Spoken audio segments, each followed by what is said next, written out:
Hello and welcome to Wild on 6TV, the Oxford Channel. I'm Sasha Norris.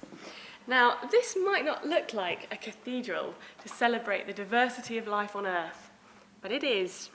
This is Oxford University's entomological collection. And round the corner, there's a man who's going to tell us what that means. James! Hello. You look after 3.5 million insects. That's right, yes. What do you do that for? Well, you can think of an insect collection as kind of like a catalogue of the diversity of life. So collections like this are very important, especially in the present extinction crisis that we're undergoing at the moment. But if we look at what you're looking at here, you've got lots and lots of beetles pinned, effectively. That's right, yes. How does it help biodiversity? How does it help the living creatures to have them here? Well, this is kind of like a store of information. So you have the specimens themselves, and you also have the data that goes with the specimens. Now you've got 3.5 million insects. Are they all different types of insects, those 3.5 million, or are they? No, that's not 3.5 million species. That's 3.5 million specimens. Okay.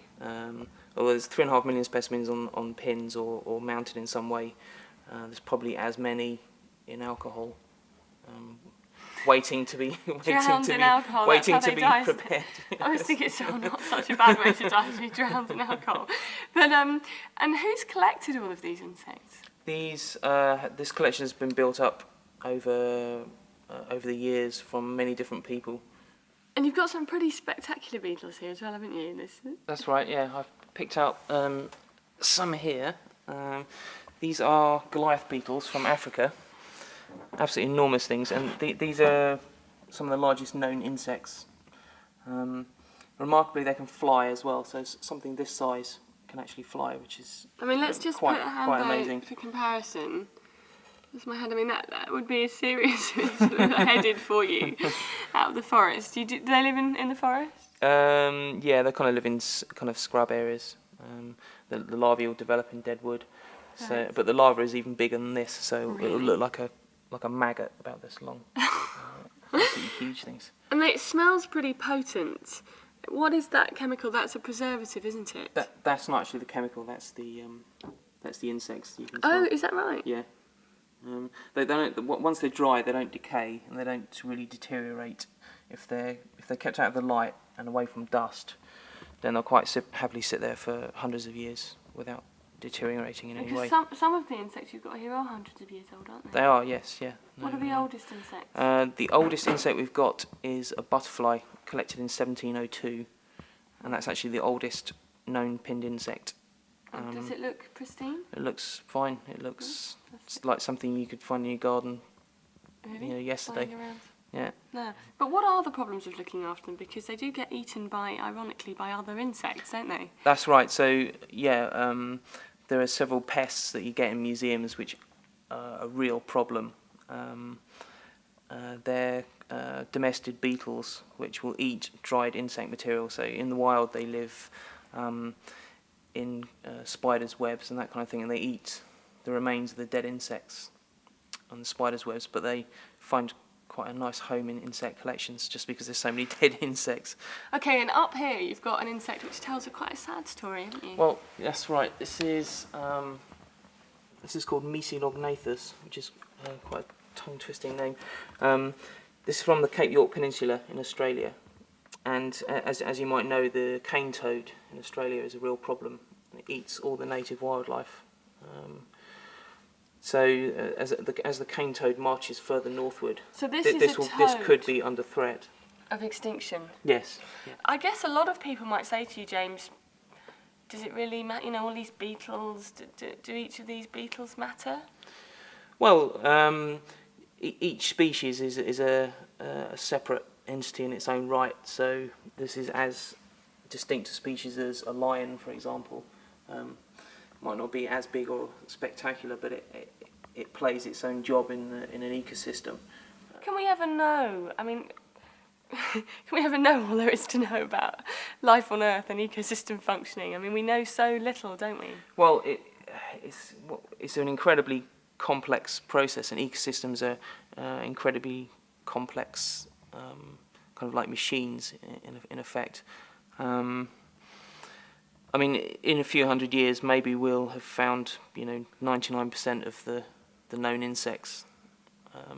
In a few hundred years. Possibly. Go a long way then. At the rate that new insects are being described at the moment. Right. Yeah. Well, James Hogan, you're a beetle, a coleoptera expert, aren't you? And there are other people here helping you look after the collection. That's right. Yeah. There's we have various different areas of expertise in the collection. The collections manager, George McGavin, he's a bug expert, or Hemiptera, I should say. Darren Mann and myself work on beetles, and then Chris O'Toole works on bees. That's his main. Which are Hymenoptera. So you've got Hemiptera right. and Hymenoptera. They've all got. Okay, and we talked to Chris O'Toole, didn't we? Who is the bee and wasp, the Hymenoptera expert, and he got very, very excited about his big bee.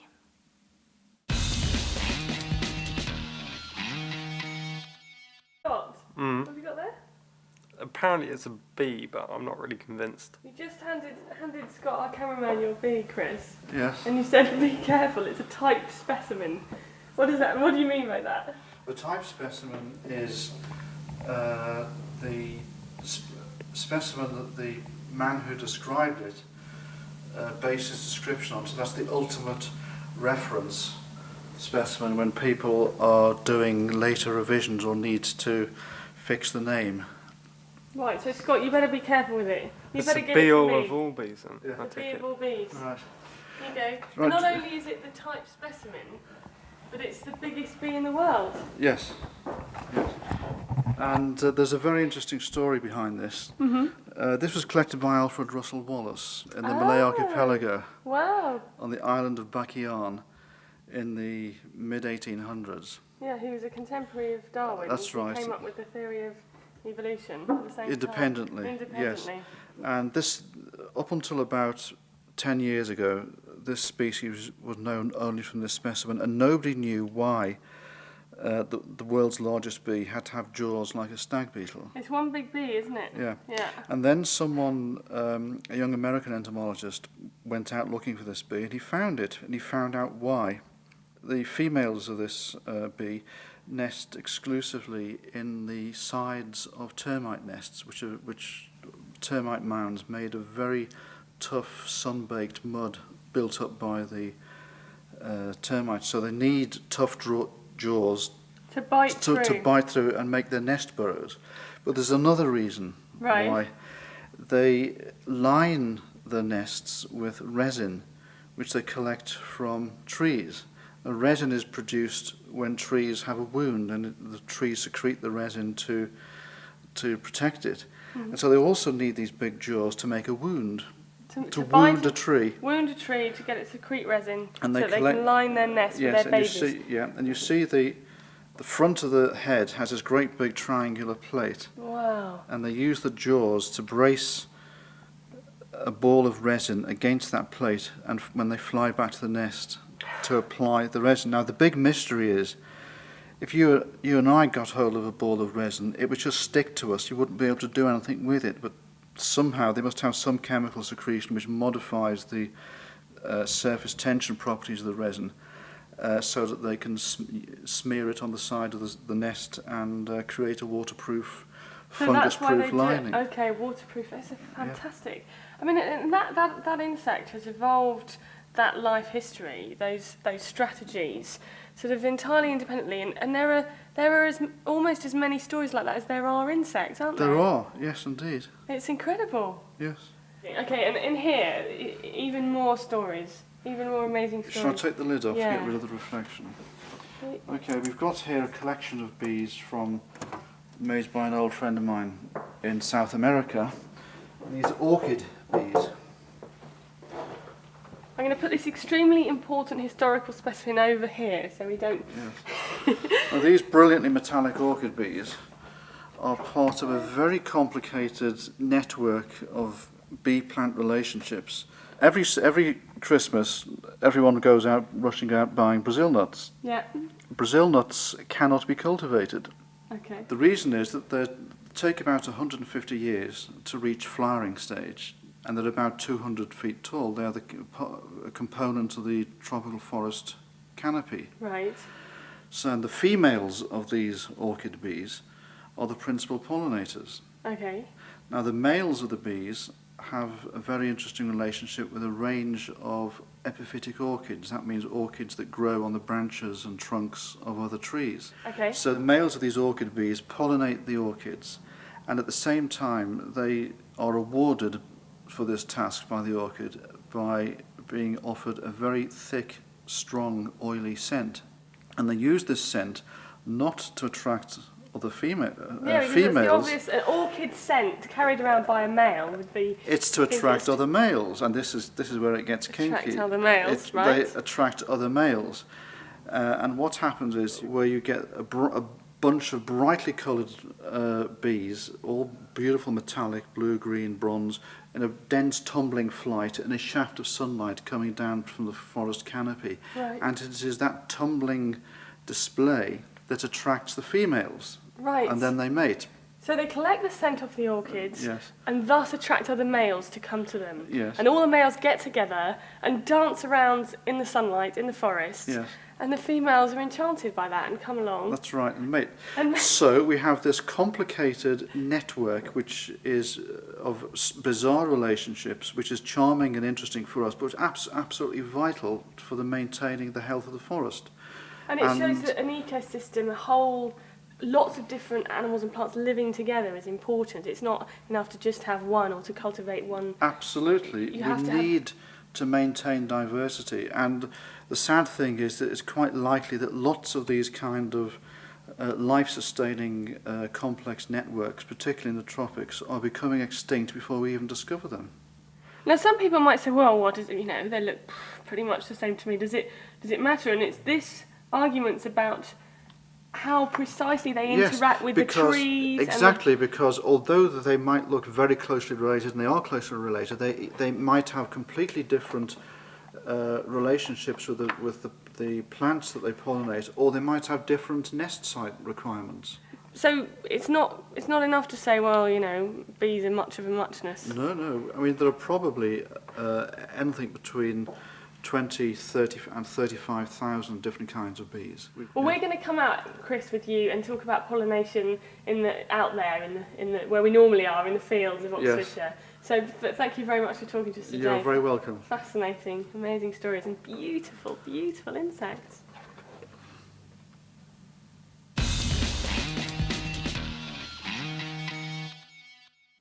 Yeah, so these things are amazing. I mean, these are about as big as flies ever get. Is that a fly? That's a fly, yeah. Yeah, absolutely enormous. Join us in the second half of Wild On. We'll be meeting some living displays here at the Oxford University Museum. Welcome back to Wild on 6TV, the Oxford Channel. I'm at the Oxford University Entomological Collection. I'm joined by James Hogan and by a very old butterfly. How old is this butterfly, James? This is about 300 years old. It was collected in 1702. 1702. And it's actually the oldest known pinned insect in any collection. So presumably it was collected in the summer when butterflies are out. It's Bath White, isn't it? That's right. It's Bath White. And so it must be pretty near its birthday too. It's coming up in October. We're going to have a birthday party for it. Fantastic. Right. Well, you're going to have a birthday party, are you? Yes. You're going to invite Oh, yeah. me? Well, yeah. Now that I've can be met arranged. it. Yeah. It's looking a bit battered, but for 300 years old, it's not, Not too bad. not too bad. Now, you've also got some living displays here at the museum. You've got some living insects. We have, yeah. And here's what happened last week when we met some of them.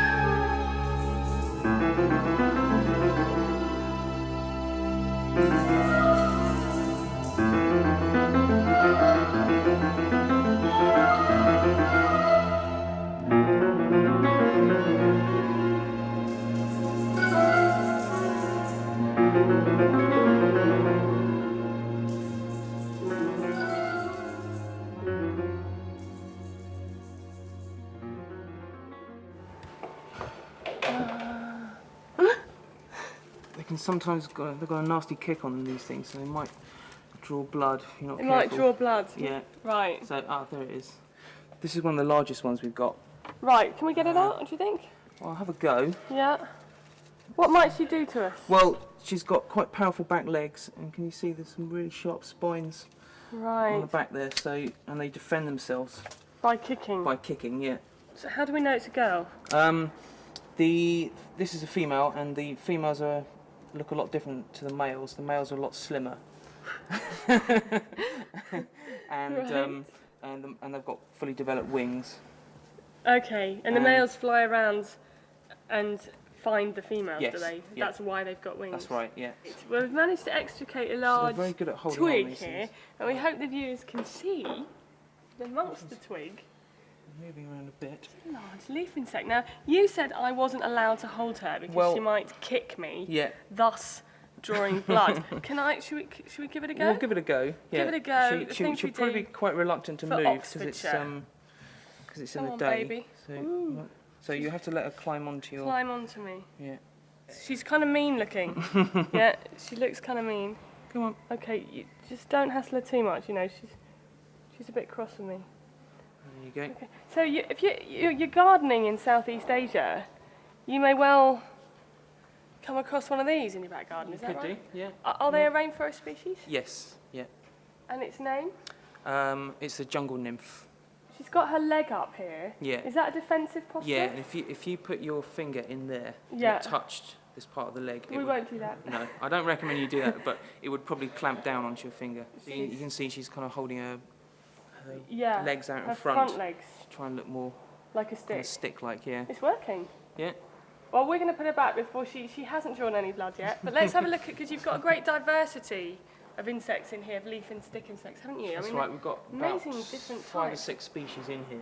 basically. Fantastic. Why do you have them here?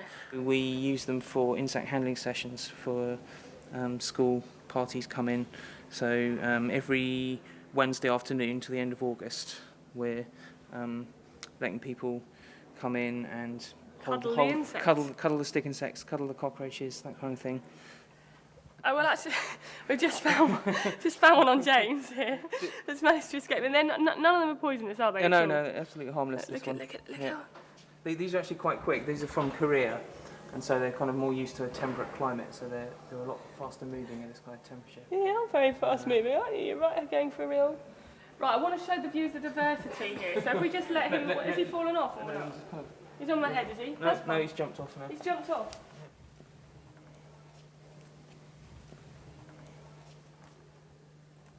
Hi, Scott. How you doing? I've just got this stick here. And what have you got over there, James? You've got... This is another type of stick insect. This is called Maclay's spectre, and this is from the rainforests of North Queensland in Australia. Right. And this is just one group. And what's the scientific name of the group? Stick insects are phasmids. That's the name of the order. And how many different groups of insects are there? There's about 25 orders of insects, which are like kind of like the main groups that are the main familiar groups of insects. So you get things like Coleoptera, which are the beetles, Lepidoptera, butterflies and moths, Orthoptera, grasshoppers, crickets, that kind of thing. Exactly like a dead leaf. They're brilliant. Well, look, we've harassed them enough, so should we put them, Okay. them back in? Put you back in. They're great, aren't they?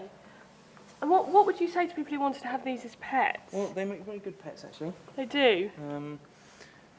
So these big Maclay spectres, they'll live for just over a year from egg to adult. Right. So they're not, a long-term commitment or anything. But they're quite fun to watch them grow up because when they first hatch, they're kind of the size of ants, Right. and they just get bigger and bigger. So if you're not too good with big insects, you can kind of they're Get kind used of to small. it. Yeah, you can kind of get used to them. They get that's interesting. So if anyone's gradually bigger and phobic- bigger. Yeah. They can sort of gradually bigger and bigger. Sounds a bit ominous, doesn't it? Well, they don't get much bigger than this, then, do they? This is a grown-up. Yeah, these are adults. So, Okay. Well, they're great. They're really charismatic. We're going to go back in now, and we're going to have a look at what else you've got. I'm not coming over there. Come on, Scott. Even I need to be slightly convinced by this. Come on then, let's do it. Absolutely, it's completely Not gonna harmless. bite me. It won't do anything to you. Yeah. It might make a hissing noise, but The that's... hissing thing's weird, isn't it? Yeah. Come on, Scott. You can do it. Okay. This is quite a large female. Shall I this one. pick it? I'll pick her Okay, up by so- the back Yes, first. pick her up by the side. Yeah, that's right. That's okay. Yeah. Now, why would anyone not stamp on a cockroach, James? Well, cockroaches actually do a very useful job. These He's going to convince us. Yeah. they're very good scavengers, so they eat absolutely anything. Right. Yeah. And that's why they do so well in houses and unclean kitchens and that kind of thing. You know, if there's food lying around for them, then they'll take advantage of it and eat. clean it up. Yeah. Okay, so because basically they're opportunists, they go in and they'll clear up That's where right. any mess is left. Yeah. Okay, and how many different types of cockroach are there in the world? Probably a few thousand species. Oh, his. Oh, there's a good hissing one there. So can you hear that? It is off-putting, isn't it? If you're Yeah. a predator, you think, oh no. So if a bird or something picks it up, Yeah. it'll make this loud hissing noise because they haven't really got any other means of defending themselves.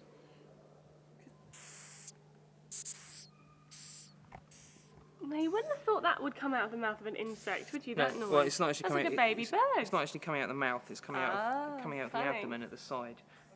Go on, hiss. Can you see the abdomen increasing like that, and then pushing the air out? Fantastic. That's a good hiss of the one actually. They quite often stop hissing after a while. Is he distressed? She? A little bit. A little, yeah. We'll put her Yeah. down. Brilliant. Yeah, let's put her back. Okay. This is quite a small male, and it's it's got got- these two horns on its head there. Does that make him look attractive? Well, the males actually fight each other, so they have like a head-butting competition, With and them? they have like a standoff, and they face each other, and then Can we reenact that now for the viewers? it might be difficult So- to get them to do it on on their No, own. we could do it. So they go. So they do that, and then they'll kind of headbutt each other Right, like that, and then like and then that. hiss as well. They hiss Okay, really so loudly, let's do they're that. like, Is that right? yeah. Okay. The bigger male usually wins, just because it's bigger and it can shove the other one. Right. So there's no. They don't sort of get away with I don't know, wit or kind of. No, you know, it doesn't intellect and cut any ice in the cockroach in the world. cockroach. Size matters. Size matters. Yeah. Okay. It's like when you roach. So James, what can you infer about the mind of the creator from your study of creation, Well, living things? there is a famous quote from J.B. Haldane was asked this, what he thought of the creator, just from his study of insects, and he replied that an inordinate fondness for beetles. That God had an inordinate fondness for beetles. Exactly. And that's because Just because there are so many species of beetle, it's the most diverse group of insects. So there's probably about 400,000 described species now in the world. and even in the UK there's about 4,000 different 4,000 species. Now here we've got a couple of species here. You've got a black and a yellow scarab beetle. That's right. Yeah, this is a type of scarab beetle. Should we just put it next to this one and we can see? Yeah, he might not Might hold not. on very well. Mhm. They're kind of My brooch is there. Is he going to hold on? yeah. I'll just put my hand there to make sure it doesn't fall off. Don't fall off. And no, he's fallen Right. off. So now scarab beetles were worshipped by the ancient Egyptians, weren't they? That's right. Yeah, Why was not these that? particular ones, but No. the dung-bearing ones were seen as a symbol of rebirth by the ancient Egyptians.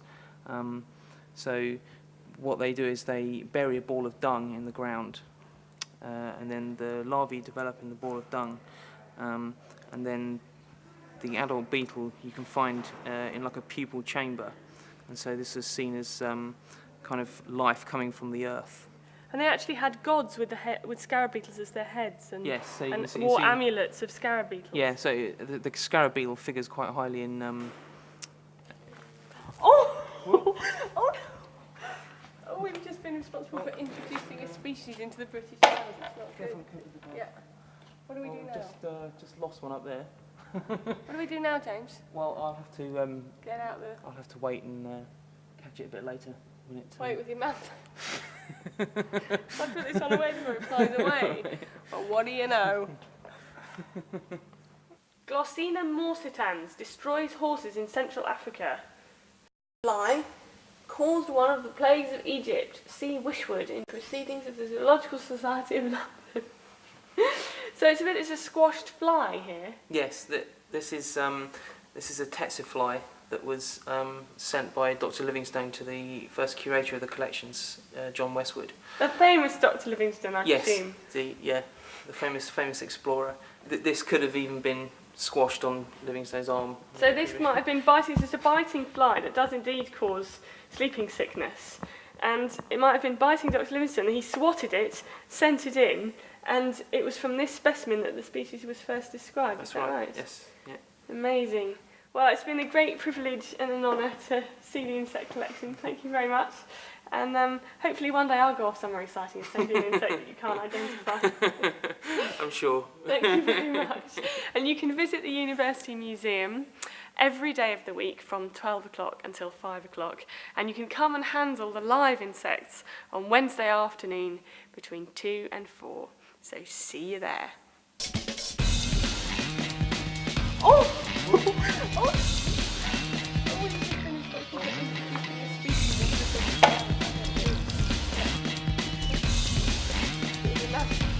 I put this on a website, by the way.